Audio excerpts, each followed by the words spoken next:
بسم اللہ الرحمن الرحیم۔ السلام علیکم ورحمۃ اللہ وبرکاتہ۔ عابد راجہ چینل کی طرف سے آج میں آپ کو بہت ہی پیاری دعائیں پڑھنا سکھاؤں گا۔ اس سے پہلے میں اپنے تمام دوستوں سے گزارش کروں گا کہ اس چینل کو سبسکرائب کریں تاکہ ڈیلی ویڈیو آپ لوگوں تک پہنچ سکے۔ تو سٹارٹ کرتے ہیں آج کا لیسن۔ بسم اللہ الرحمن الرحیم۔ حسبنا اللہ ونعم الوکیل، ہمیں اللہ کافی ہے، وہ بہت اچھا کارساز ہے۔ سورہ آل عمران کی یہ آیت ہے۔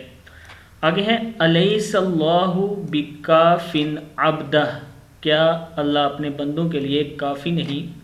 الیس اللہ بکافٍ عبدہ، کیا اللہ اپنے بندوں کے لیے کافی نہیں؟ یہ آیت نمبر اور سورہ زمر کی آیت نمبر 39، زمر 39 آیت نمبر 36 ہے۔ آگے ہے وَمَن يَتَوَکَّلْ عَلَى اللَّهِ فَهُوَ حَسْبُهُ، اور جو شخص اللہ پر توکل کرے گا اللہ اسے کافی ہوگا۔ سورہ طلاق 65 نمبر آیت 3 ہے۔ وَتَوَکَّلْ عَلَى اللَّهِ وَكَفَى بِاللَّهِ وَکِیلًا، اور پھر بھروسہ رکھیں کافی ہے اللہ کام بنانے کے لیے۔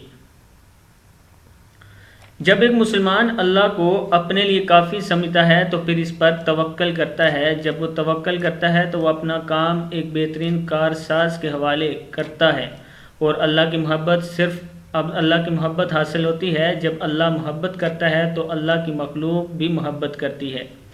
ان اللہ یحب المتوکلین، بے شک اللہ توکل کرنے والوں سے محبت کرتا ہے۔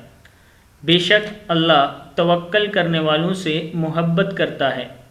اللہ پر توکل کی یہ چند آیات تھی جو میں نے آپ لوگوں کے سامنے پیش کی۔ اللہ تعالیٰ پر توکل کیا کریں اور اپنے سارے کام اللہ تعالیٰ کے سپرد کیا کریں۔